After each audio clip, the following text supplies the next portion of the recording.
और अब उस सियासी घमासान की बात करते हैं जो बीजेपी में छिड़ी रही और जो आज अपने अंजाम तक पहुंची है। जाहिर तौर पर बीजेपी के लोग कहेंगे ये अच्छा अंजाम है।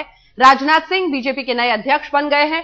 पार्टी ने संसदीय बोर्ड की बैठक में उनके नाम पर मुहर लगाई। राजनाथ सिंह को ऐसे समय में अध्यक्ष पद सौंपा गया है जब कई राज्यों में विधानसभा चुनाव के साथ साथ लोकसभा के चुनाव भी करीब है। पार्टी को उनसे ढेर सारी उम्मीदें हैं। भारतीय जनता पार्टी के राष्ट्रीय अध्यक्ष के निर्वाचन की संवैधानिक प्रक्रिया संपन्न हुई। श्री राजनाथ सिंह जी वर्ष 2013-2015 सत्र के लिए भारतीय जनता पार्टी के राष्ट्रीय अध्यक्ष पद पर सर्वानुमति से निर्वाचित हुए।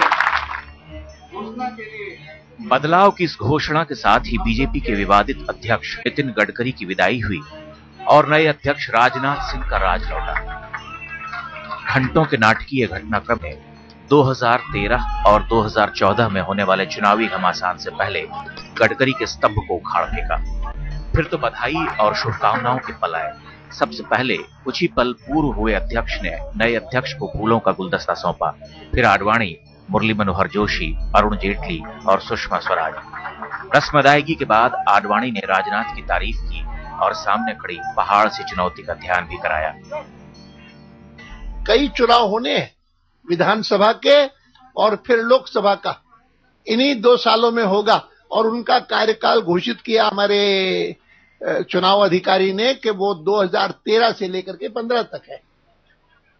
तो उनको इन सब में विजय दिलवाना ये एक बहुत बड़ा कार्य होगा और जिसके लिए परिश्रम चाहिए, कर्मठता चाहिए और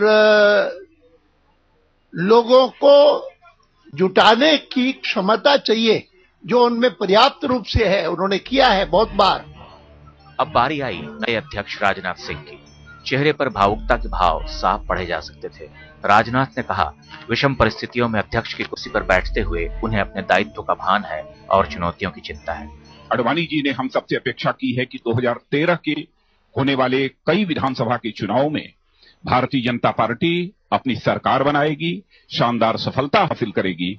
तो वैसे ही 2014 के लोकसभा चुनाव में यदि सरकार बनेगी तो भारतीय जनता पार्टी के नेतृत्व की एनडीए सरकार बनेगी, यह मुझे पूरा विश्वास है। इससे पहले सुबह सुबह पार्टी के दफ्तर में अध्यक्ष पद के लिए उन्होंने नामांकन दाखिल किया और पार्टी के नेताओं ने उस पत्र को निर्विरोध स्वीकार कर लिया।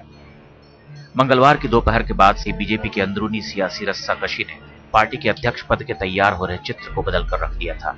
जो नितिन गडकरी दूसरी ताजपोशी के लिए तैयार दिख रहे थे, वही खामोशी से पार्टी के अध्यक्ष पद से अपनी विदाई की रस्म निभा रहे थे और नए नवेले अध्यक्ष राजनाथ अपनी ताजपोशी की खुशी में एक मौन मुस्कुराहट संभाले खड़े थे। बीजेपी संसदीय बोर्ड की बैठक में राजनाथ सिंह के नाम पर मुहर लग चुकी थी। पार्टी के सबसे वरिष्ठ नेता लालकृष्ण आडवाणी ने राजनाथ के नाम का प्रस्ताव रखा, जिसे बोर्ड के सभी सदस्यों ने एक मत से स्वीकार कर लिया। मंगलवार को जब ये लग रहा था कि नितिन गडकरी आरोपों के तूफान में खड़े होने में कामयाब रह जाएंगे, तभी पार्टी में उनका मुखर विरोध हुआ। पार्टी में ये बेचैनी साफ दिख रही थी कि अगले साल होने वाले चुनावी महारण से पहले जनता के सामने बीजेपी कौन सा मुंह लेकर जाएगी। गडकरी को दोबारा अध्यक्ष बनाकर पार्टी भ्रष्टाचार के भीषण घटाटोप में कैसे चमकेगी। परिवर्तन की ये प्रक्रिया इसी दबाव से शुरू हुई और नितिन गडकरी को जाना पड़ा। अमिताभ सिन्हा, दिल्ली, आज तक।